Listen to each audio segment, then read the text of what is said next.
Hello, welcome everyone. You are at A New Landscape, Business Climate Advocacy in 2023. My name is Grace Mauser. I'm the Policy Manager with B-Lab US and Canada. I'm gonna give people just one more minute to join us and then we will get started.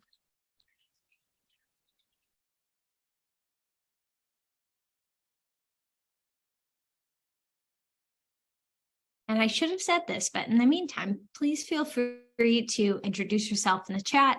Let us know your name, maybe where you're calling in from and what company or organization you're with.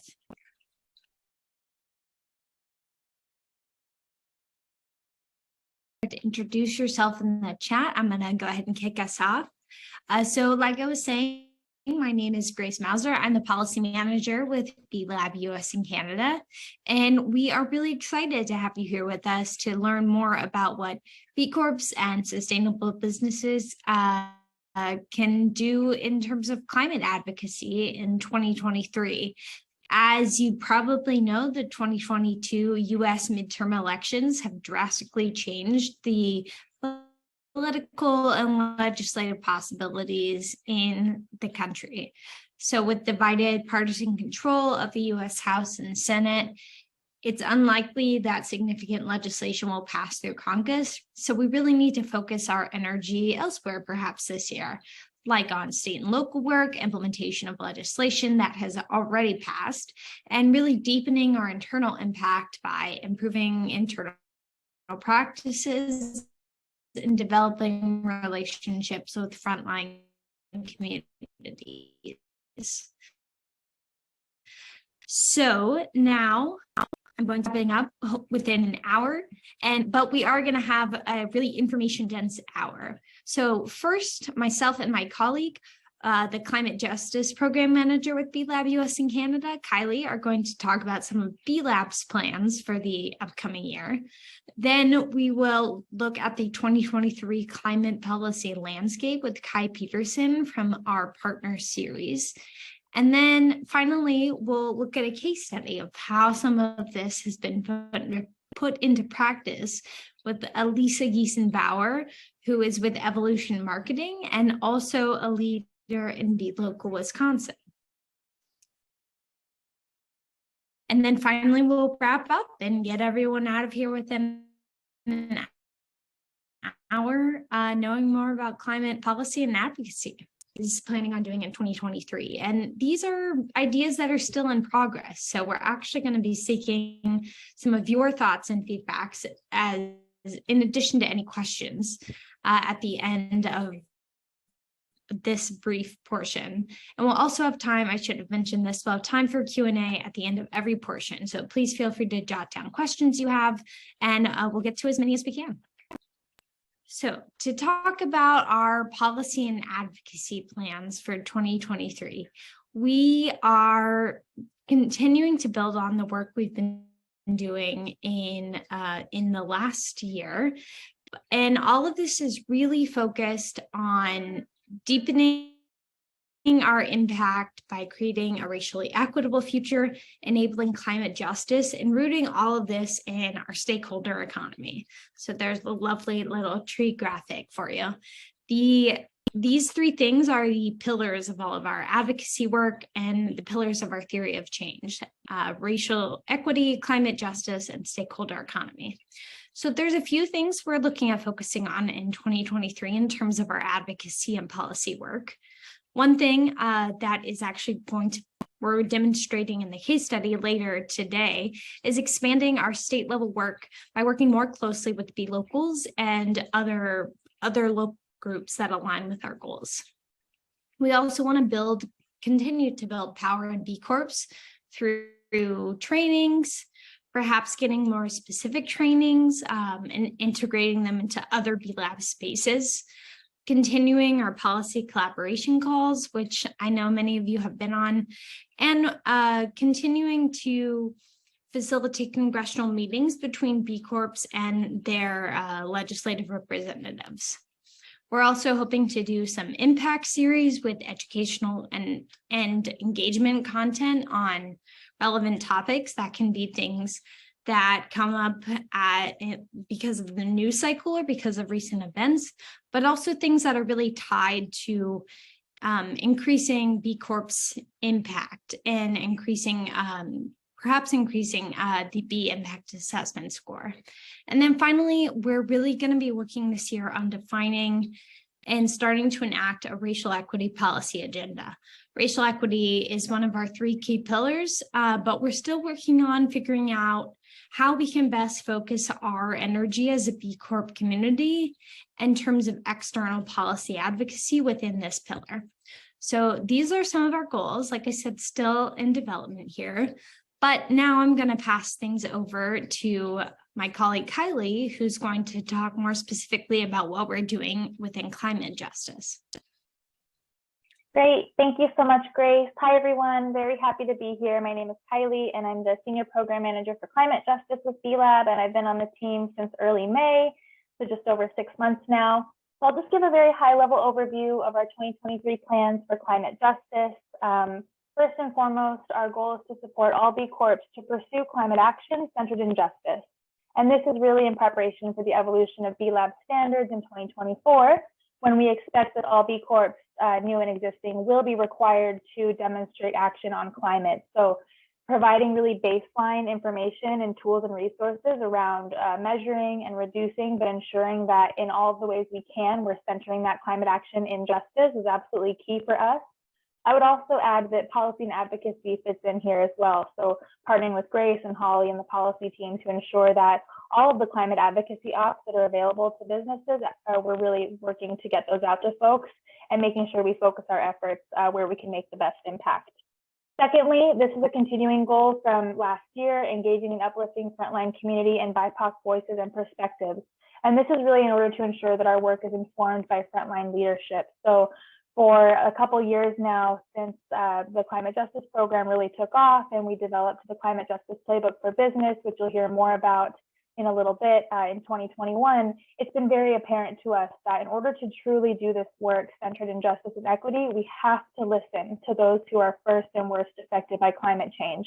So some of the ways that we're doing this right now is we're engaging in a series of interviews with frontline communities to get really clear and transparent feedback from them about how they've engaged with businesses in the past, how would they like to moving forward, what have been some of the tensions, and where would they take this work if they were us? So we're really in a kind of a deep listening tour around a lot of the frontline communities that our businesses have a potential to be in better service to and to partner with. So we'll be keeping you updated on that as we move forward. We have a couple articles that came out this week, which we can share in the follow-up that speak to some of the takeaways from that initial series. And we'll be continuing to interview folks throughout the rest of the year.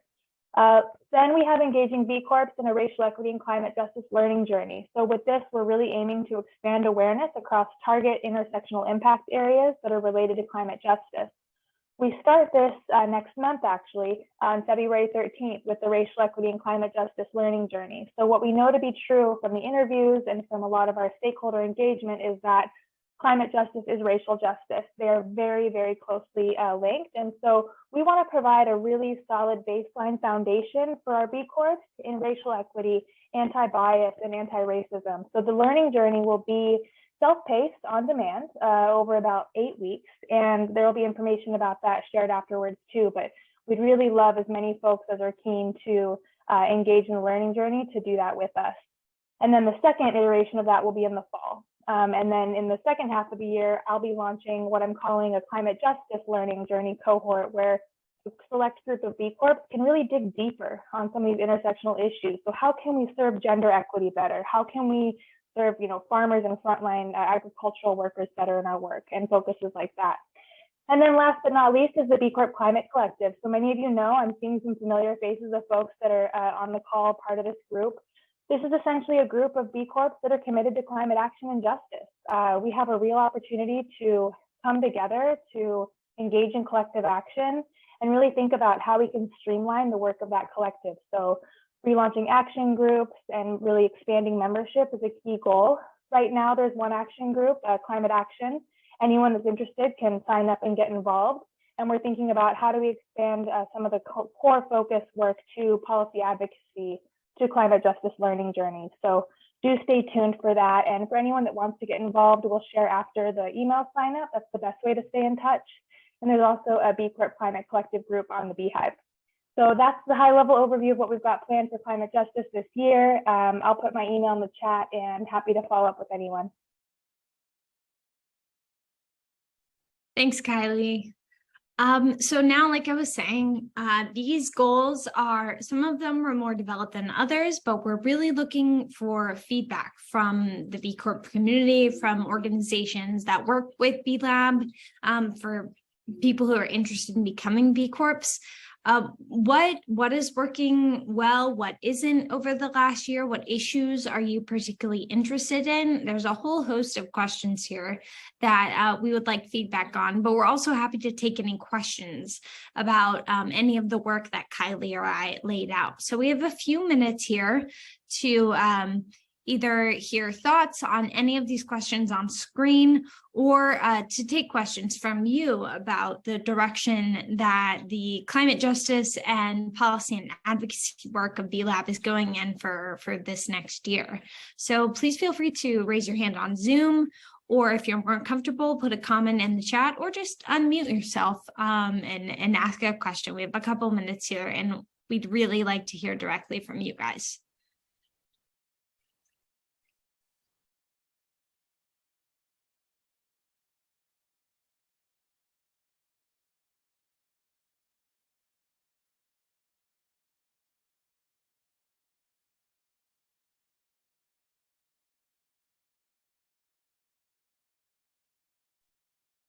Hi, everyone. This is Jacob. I just would say that it's not so much a feedback or a comment from past climate work, but from the conversations as we are pushing that forward more strongly now. What we've been having and seeing in those conversations is just that everyone's emphasizing that there's a lack of good understanding and a lack of awareness among most of the population of when we're talking about what is net neutral versus net zero when it comes to actual climate terms and these issues, just that there's confusion because there's so many things happening at once. And so just thinking that's an area where there's definitely opportunity.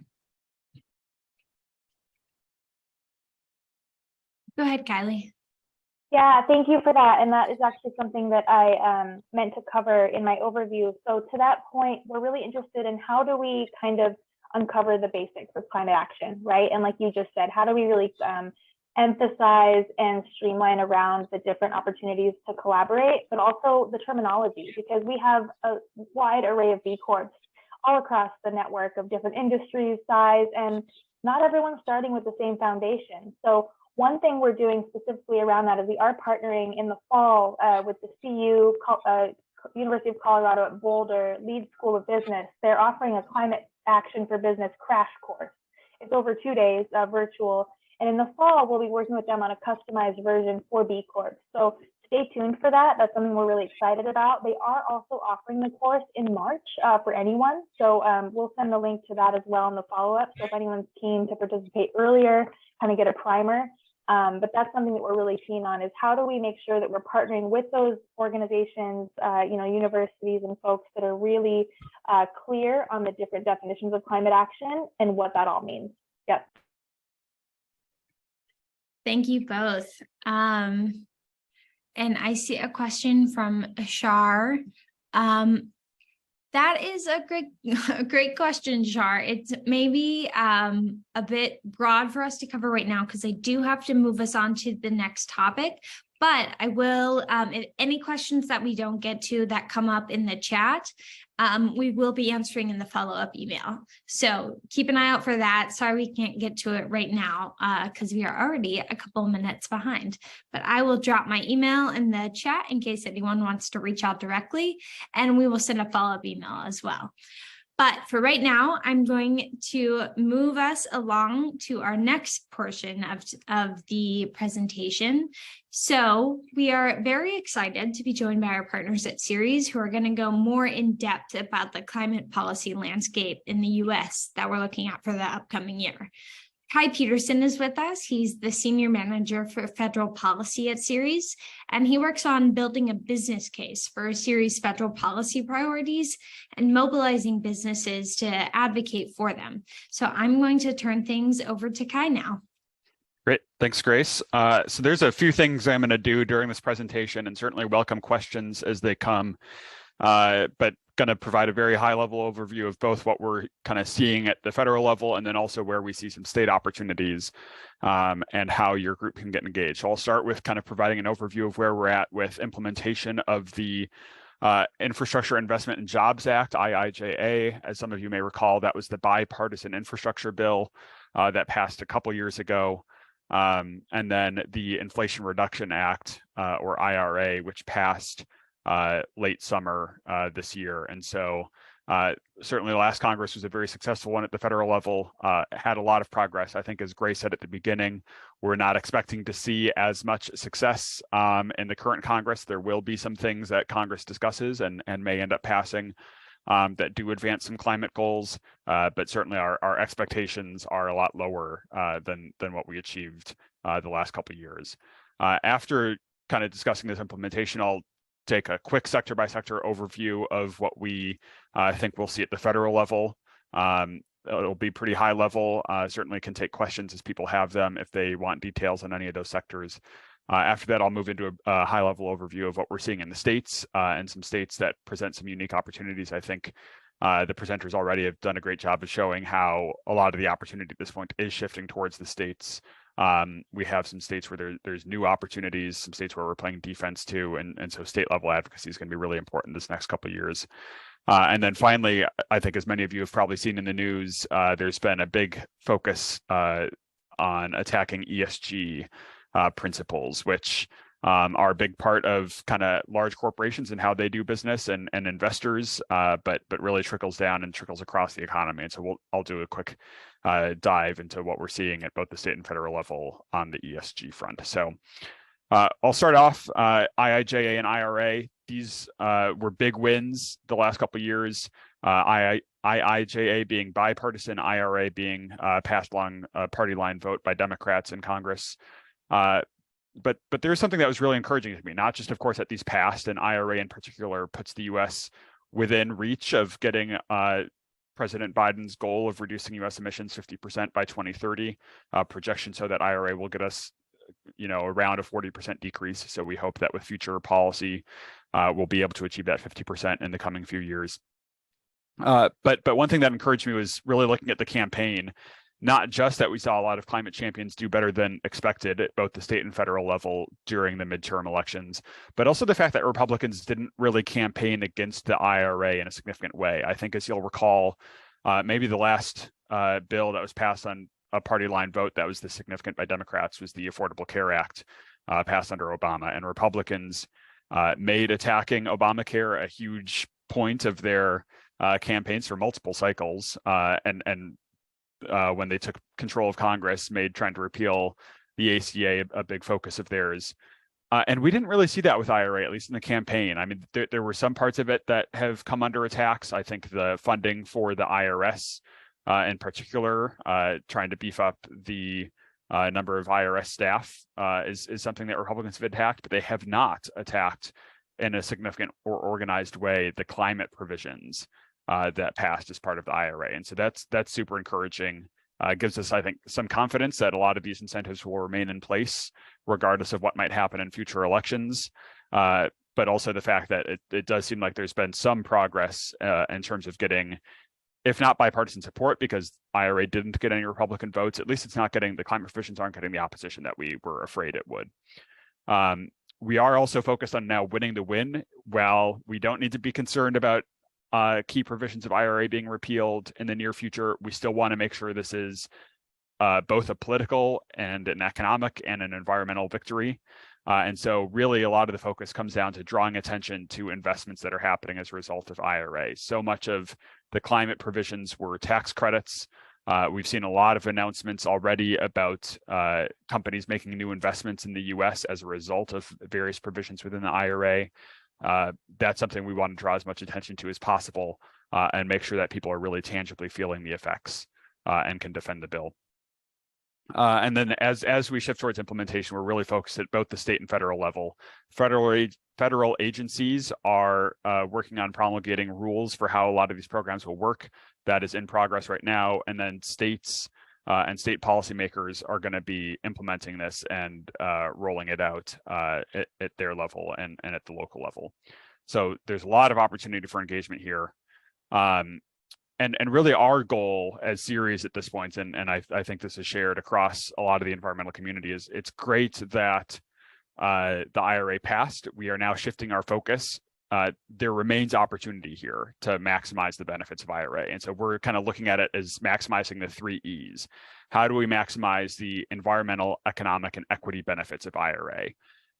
There's a certain amount of information that was passed that's written into the bill, but a lot of rules or eligibility of various programs wasn't part of the bill text. And so various federal agencies are now working on designing these programs. So for all the tax credits, Department of Treasury is working with the IRS right now on figuring out, what's eligible for these credits, when can they be used, how can they be used, and these have meaningful impacts in terms of how some of these things are defined. In terms of can we get faster adoption of electric vehicles, for example, for both consumers and business users, and so this is something we're very active on, and we welcome, to the extent any of you have been following this in nitty-gritty detail, we're happy to discuss ideas anybody has about how various credits can be maximized. We've responded formally to some RFIs that have come out from the administration already. There's plenty more to come, and a lot of these rules are going to take another, while initial guidance has been announced for some of these, a lot of these rules are going to take a year or more to finalize, and so there will be multiple opportunities for engagement. A couple of the areas and some of the stakeholders that are really key here. The White House has a new Office on Clean Energy Innovation and Implementation. This is being led by John Podesta, who of course was a former Obama Chief of Staff. And he's really the point person at this point in terms of coordinating across the federal government, various federal agencies, and making sure that they are trying to maximize the benefits of IRA. He is probably the single most important stakeholder at this point who we're trying to influence either directly or indirectly. And he's got a lot of sway here. I mentioned Department of Treasury's role. EPA it has a lot of programs within the IRA, and we've been working with engaging them on that, especially with an equity component in mind. We know that a lot of these programs that pass an IRA have specific allowances for investments in disadvantaged communities. That's something that we want to make sure gets maximized. And so EPA has a lot of authority there. But again, it comes down to trying to not just make sure that these rules are written in an impactful way, but really winning the win politically, drawing attention in both red states and blue states that these investments are happening. I think one of the things we saw with the Affordable Care Act was so much attention was paid towards the impact it would have in blue states and Democratic areas, folks who voted for it. I think one of the things we're seeing from the Biden administration right now is a real focus on drawing attention to investments that are happening in red states. And that's a way to make sure that policymakers who maybe didn't support IRA when it was passed support it now. And so that's something that we're putting a special focus towards. You can go to the next slide. So I'll be very quick here because some of this might get a little more detailed than is relevant to a lot of you, but just a sector by sector approach of what I think we expect to see at a federal level the next couple of years. You'll see a couple of running themes here. One is that, and this is something Grace alluded to at the beginning, there aren't going to be a whole lot of bills that have significant impact here that we expect to pass in the current Congress. There are some areas where we do expect bipartisan conversations, whether that ultimately leads to a bill passing, TBD.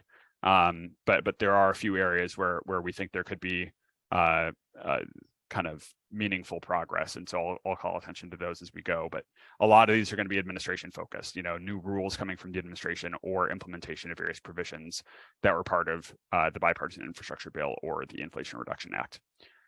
So starting with industry and building decarb, the appropriations process is going to be the main area we see any sort of investments here.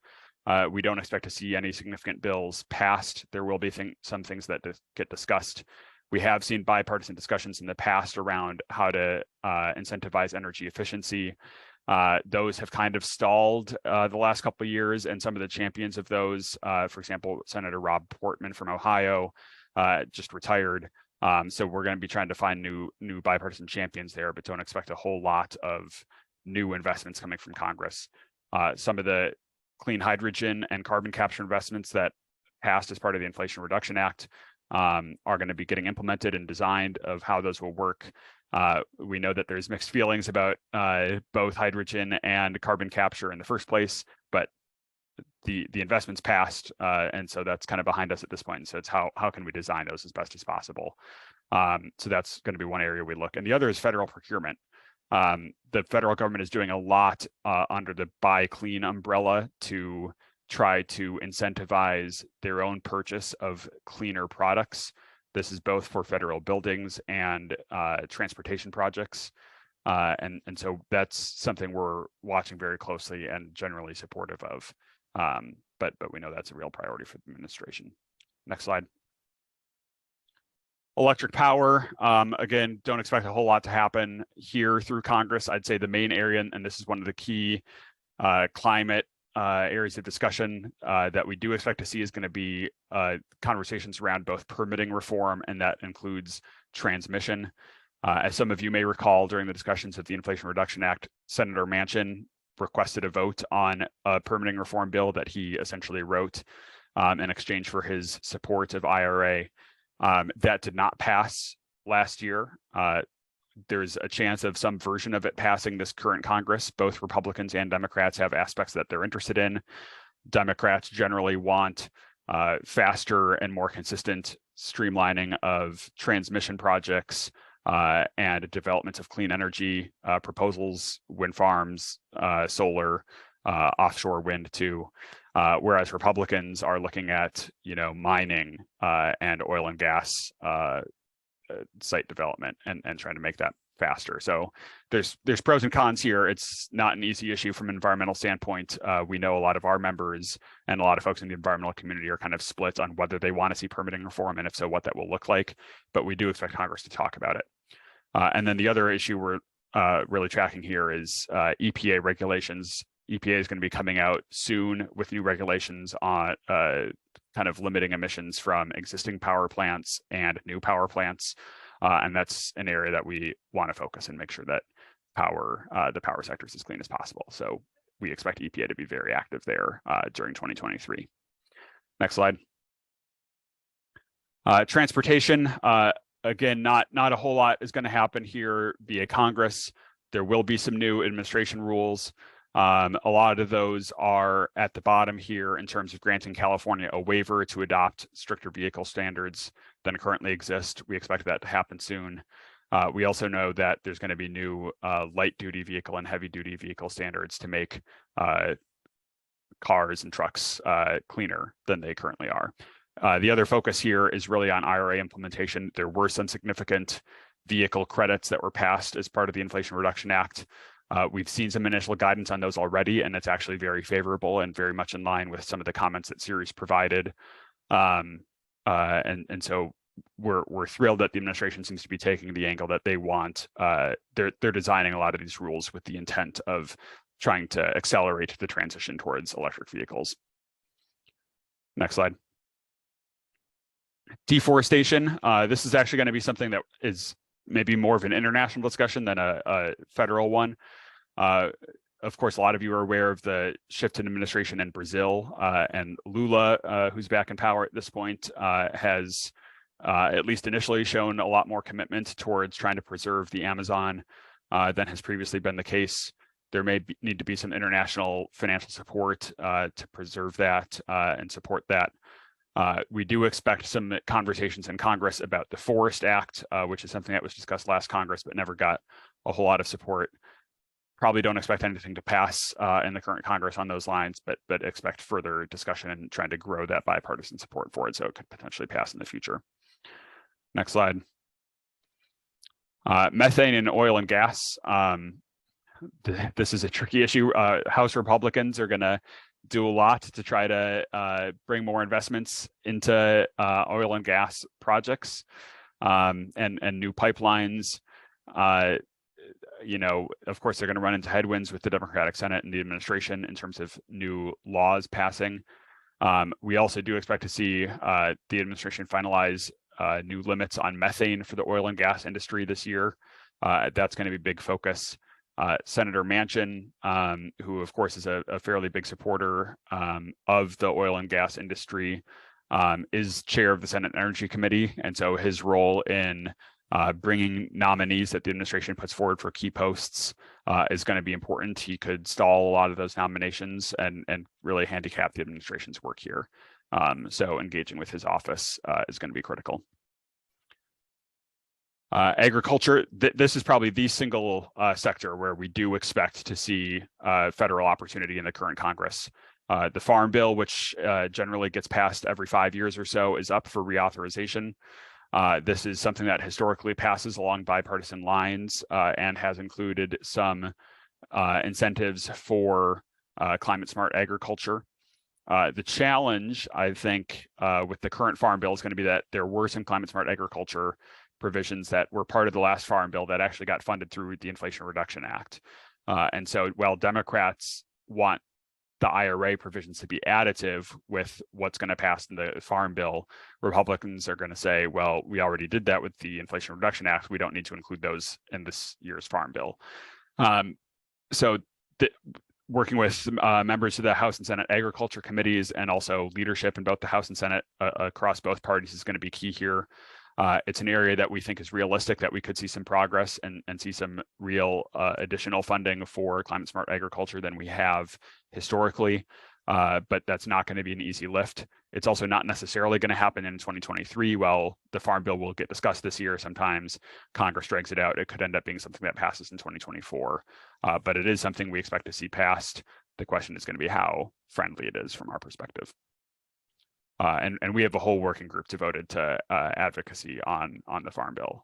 So whether it's food companies, food and beverage companies, or textile companies and apparel, a lot of folks are interested in this, and we know that there's a good company bench who's been very active in making the business case for these investments. Next slide. Environmental justice is going to be huge. Like I said, this is a key component of a lot of IRA provisions. We also know that it's a real focus for the administration. I think the Biden administration, more than any other, has made environmental justice a key plank of how they view the climate crisis and responding to it. The Supreme Court could be a real limiting factor here. We'll see what cases they take up and the impact that those might have. But we really are focused on trying to drive new investments, climate smart investments in historically disadvantaged communities, trying to reduce pollution in those communities. A lot of areas around ports are getting focused right now, and we expect to see the administration take an aggressive stance towards trying to make ports cleaner and benefiting the communities who live around those areas. And then the transmission discussion, which I touched on earlier, and permitting reform can get a little messy here in terms of some aspects of that can have really positive environmental justice implications, but that those might end up getting paired with kind of allowing more leases for oil and gas projects. So TBD there, but this is a big focus for us. Next slide. I know we're running short on time. I'll try to be quick. At the states, I can't speak to these super specifically since I'm on the federal team. We do see a lot of new opportunity. We were thrilled with the results of what happened in November. Minnesota and Michigan in particular, both have new Democratic trifectas in control, and both have made climate a priority. And so we expect to see a few different legislative wins in those states in particular, and those it's kind of unique to have a Democratic trifecta in those states. It's not something that happens very frequently. Some states we're going to be playing defense on, trying to preserve wins that have happened in the past. We've got a few of those on the slide here: Virginia, Arizona, Nevada, North Carolina. We see a lot of states where new vehicle standards are going to be a key player: Illinois, Colorado, Maryland, Pennsylvania, Michigan, Minnesota might discuss those as well. But then we also expect to see, I think at a high level, a lot of states making new investments in public transit, offshore wind, workforce development. I know one of the things we've consistently heard from a lot of the companies we work with has been the challenge of finding enough qualified workers to actually make this clean energy transition. and maximize some of the opportunities that they have. And so workforce development is going to be a really important component of supporting some of the investments that passed in IRA, and that'll happen a lot at the state level. Next slide. And I will be quick here. You can actually go to the next slide with ESG. I won't touch on all of these slides, but we know that Republicans are kind of attacking woke capitalism, and they are trying to tie some of the social stances that companies take to also some of the environmental stances that they take and how they set new climate goals for themselves, how they lobby government officials on climate policy. They're also attacking investment firms who maybe use an ESG lens or want more information about how companies are approaching environmental, social, and governance issues. This is a real risk. We're seeing a lot of states pass new laws or propose new laws in their current state legislative sessions. We're also seeing House Republicans make this a federal conversation too. And we expect both a lot of investigations to be happening at the federal level, but also, legislation is going to get proposed. It probably won't pass. But this is something we need to be pretty aggressive about, having a united business voice, both among small businesses and among large businesses, about how climate risk is financial risk, why climate change presents a risk to companies' growth plans and to the US economy writ large, why they are seeing opportunities to shift towards clean energy. These are important messages to get across to policymakers, I think, both on the Democratic side and on the Republican side. So we have some resources here, a toolkit that you can use to learn more about this if you want, and also some messaging you can use with state or federal policymakers where you have a presence. So happy to have conversations offline with folks who want to get more involved here, but this is a big priority for us at Ceres. And with that, I will stop because I think I'm at time. Sorry, I had some trouble unmuting myself. Thank you so much, Kai. That was super informative. As you can see, there's still a lot going on, even though we don't expect something as big as the IRA to pass. Meredith asked, Kai, if you're able to link the toolkit and response framework docs in the chat. I will be sending it after the call, but Kai, if you have it handy, it might be good to drop it now. But yep. Meredith and everyone, I will be sending the slide deck, recording, and all these links as follow-up tomorrow or Monday, so you'll have them soon.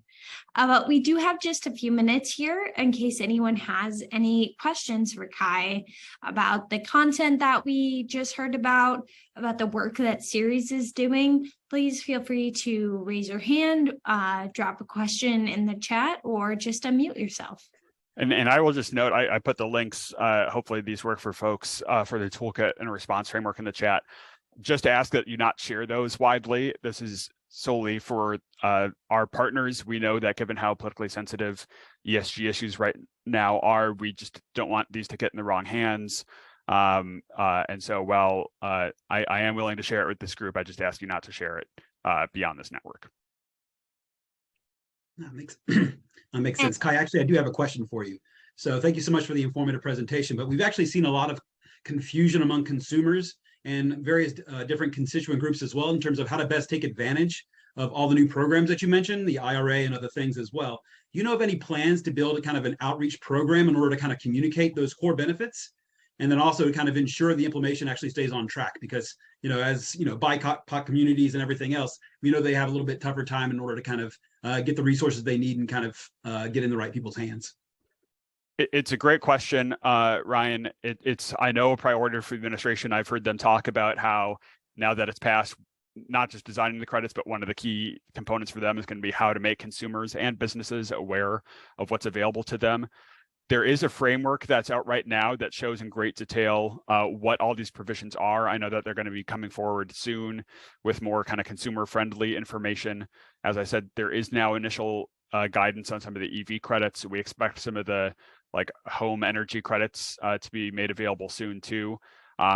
We'll pass those resources along as we see them. It's not something that we are developing at Ceres, since we tend to we're more business facing than consumer facing, but I know on the consumer side that the administration is going to be putting forward a lot of materials and trying to make people aware of energy retrofits, heat pumps, electric stoves. I mean, there's a lot of things that there's tons that have credits now that didn't before, and trying to get the word out about that is going to be a big priority. Excellent, thank you. And Dari, apologies if I mispronounced. Go ahead. Thank you, Grace, and it's Dari. Thanks for noticing. Hey everyone, Dari Barrage here in Milwaukee, representing the organization Integrated Work based in Colorado. I actually had two questions for you, Kai, but in the interest of time, perhaps you could just pick whichever is your favorite of the two. So my first question is, so when you were presenting those slides of those different climate justice topics, like transportation, energy, and whatnot, how would you recommend that an organization determine which of those topics we could focus on, right? So what are your recommendations of how to have the conversation about, okay, y'all, we're gonna focus on these or this climate justice topic. And the second one was just an interest in you just talking more about the connection between workforce development and climate justice. I was interested in that. So you could just pick one of the two, given the interest of time. Yeah, so I'll do both, but do them each briefly. So the first one I'd say really just depends on the business or the company. And so, if you're a food or apparel company, then engaging on the Farm Bill, I think, is a great opportunity and makes a lot of sense.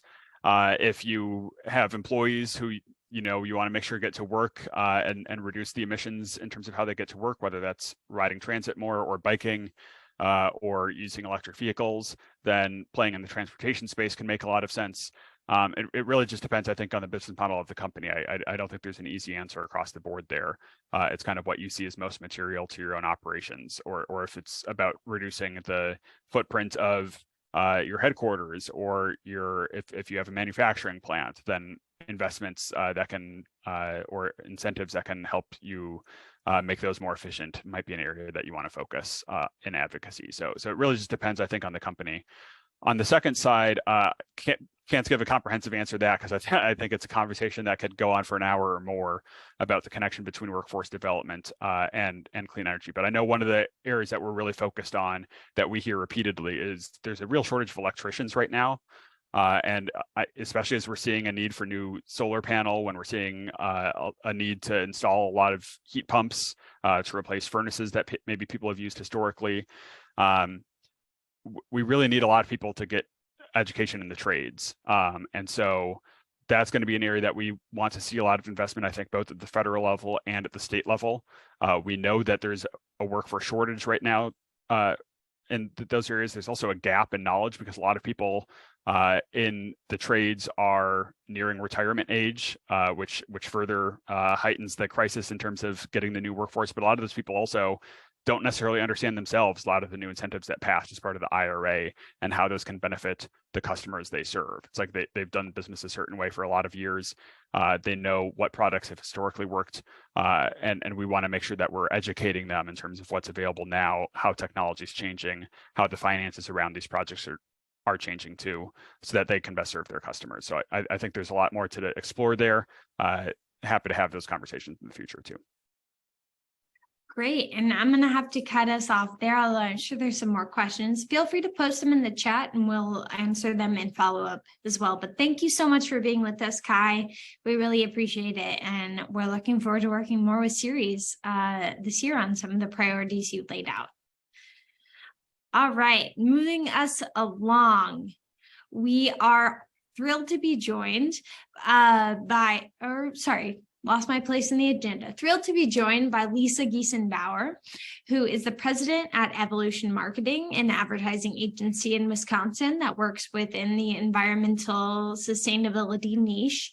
She's also the co-founder and current chair of Be Local Wisconsin, and is going to walk us through some of her experiences on engaging with the issues that Kai was just talking about. So this will be a really great example of how some of this can be put into practice by B Corps and with Be Local. So I'll hand things over to Lisa. Thanks so much for being with us.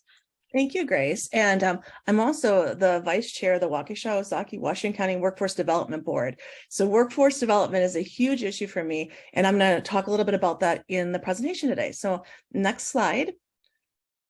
So, oh, wow, we're already there. Okay, so we're going to do 2 case studies today, 2 short ones. The first one is about how Be Local Wisconsin has partnered with the Citizens Utility Board. And so the slide you're looking at right here, and by the way, all of our slides have links embedded in them. So when this comes out, you can actually click all of those links and you can see the presentations, the talks, all the information. So please feel free to share this out with your network. I've also talked with the Citizens Utility Board. They're Citizens Utility Boards in most all states in the country. So if any other Be Locals want to work with a CUB in their state and you're having a hard time finding who that CUB is, reach out to me. My CUB here in Wisconsin said they'd be happy to help connect Be Locals with other CUBs, especially in states like in Illinois and Minnesota, because they have really big CUBs that are super active there. So what we did is we literally offered, and I say we, there's a partnership, so under the Citizens Utility Board umbrella, they offered 6 training programs last year that were webinars. And the first one that we offered was an overview of business energy trends. And so as you can see from that slide image, it was in partnership with the Wisconsin State Business Council, Be Local Wisconsin, and Wisconsin Conservative Energy Forum. So 3 very different organizations all coming together under the CUB umbrella to have an open and honest conversation about tips and tools to help businesses address their energy challenge. And what I talked about from Be Local standpoint was the SDG Action Manager tool. And this is probably the 3rd or 4th time I've done a talk about the SDG Action Manager tool and highlighted different areas within it to help businesses, because that tool is free and it's out there for the world to use. So I think we can leverage the Be Impact Assessment as well as the SDG Action Manager tool when we're trying to do education in the community. Next slide, please. What was great about this is that our webinar was on May 18th, and then the rest of the webinars from the business standpoint were held in October, because October is Energy Awareness Month. So in October, there were 2 more additional webinars hosted by CUB and 1 hosted by Wisconsin State Business Council, which again, partnered with all these same entities. And so it was really great because at all those events, we were able to co-brand, not only Be Local, but co-brand all of these organizations together, raise awareness, and start to develop partnerships across a diverse group of stakeholders in the state of Wisconsin who are all working in the same energy education, energy resources space. Okay, next slide.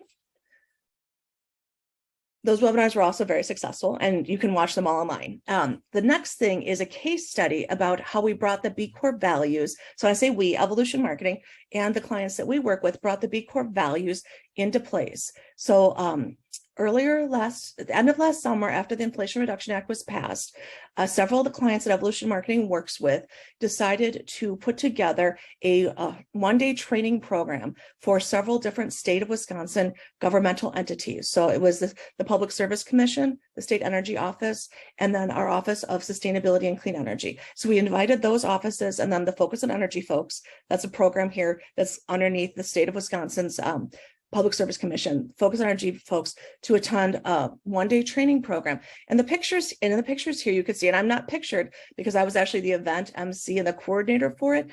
But what you could see is that we have a variety of different stakeholders who presented. So we have everybody from Citizens Utility Board, the executive directors, and the first picture there, we go around. Then we go to a member of, or actually 2 members of the Green Homeowners United staff. So these are young Gen Zers who have entered the workforce and are part of the laborers union in Milwaukee, working through Green Homeowners United on homes in under-resourced areas of the city of Milwaukee.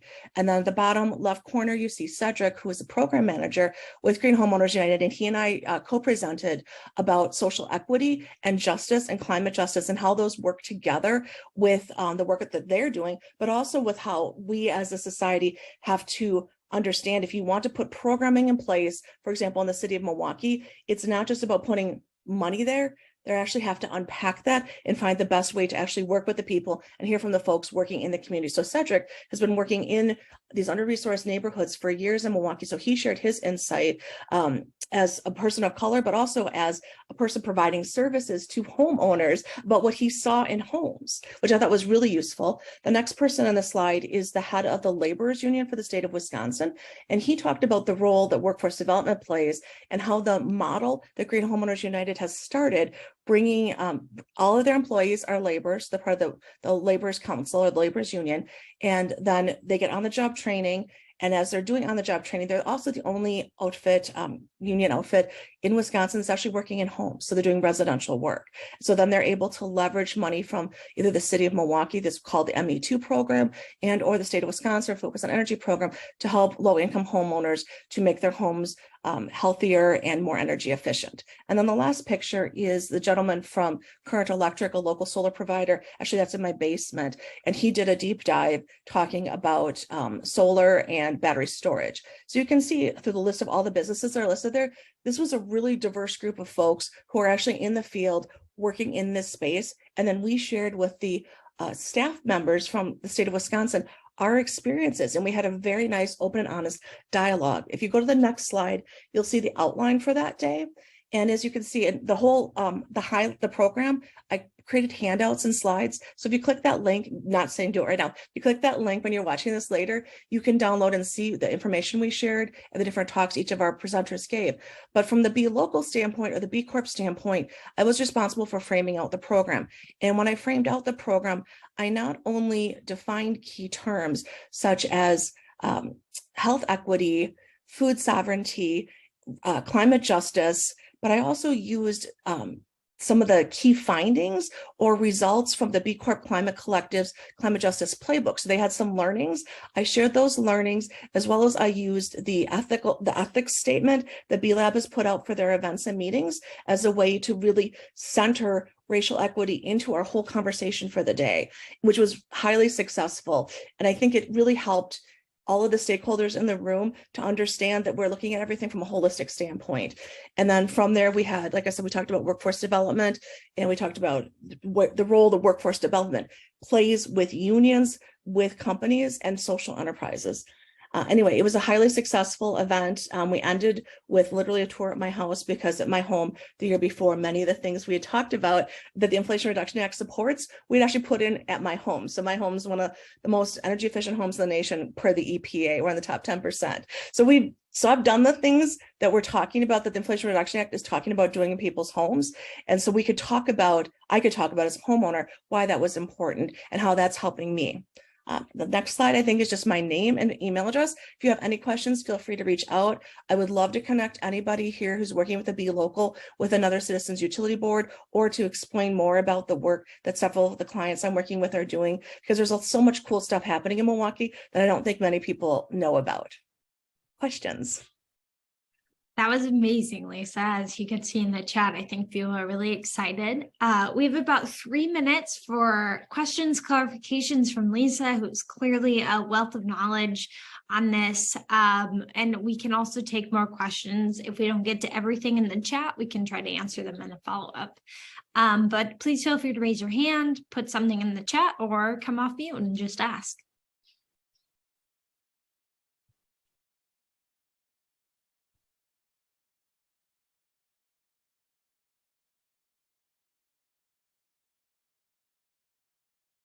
Yes, Leah, you could follow up with me to talk about your new Be Local in New Mexico.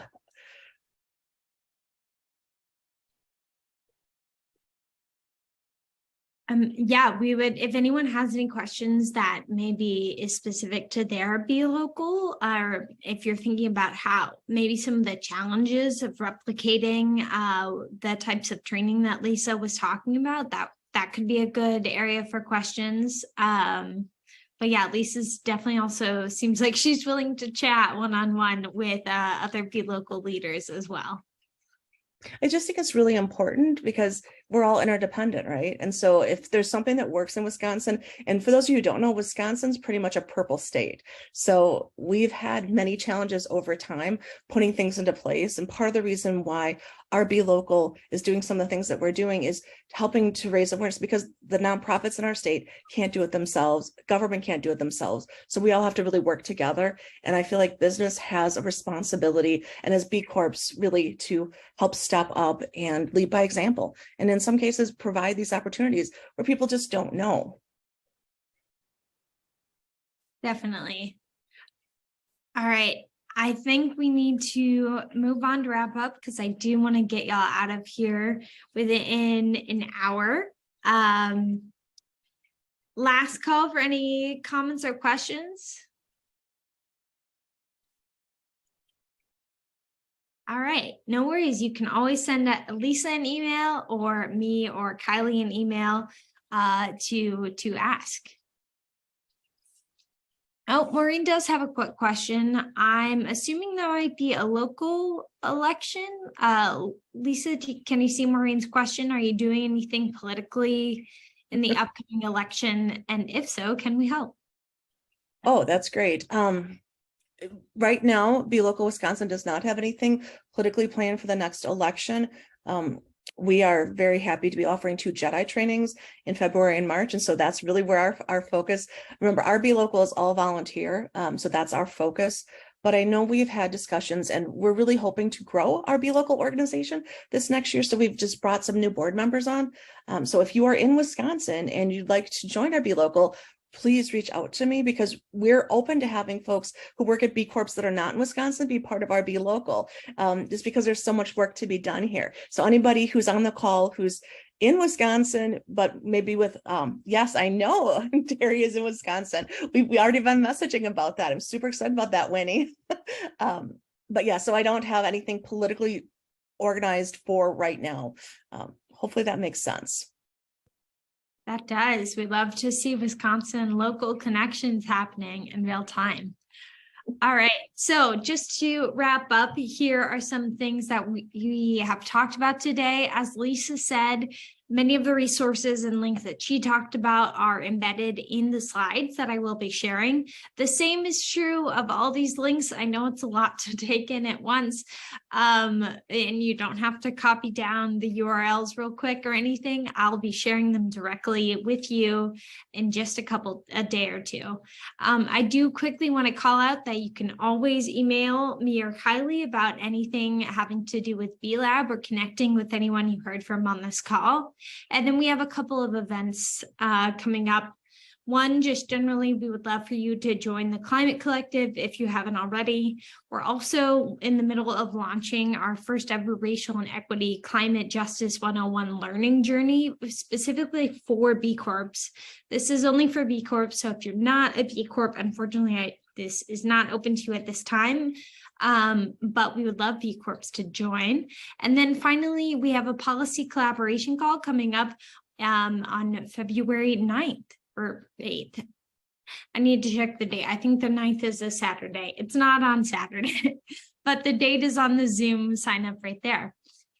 And that's it for us right now. We are just over the hour. Thank you so much for joining us, for taking an hour out of your day to learn more about climate policy. And we'll be sending a follow-up soon. And we hope you can take all this information back to your company, your organization, and that helps you with your advocacy and action plans.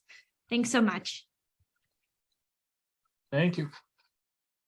Thanks a lot.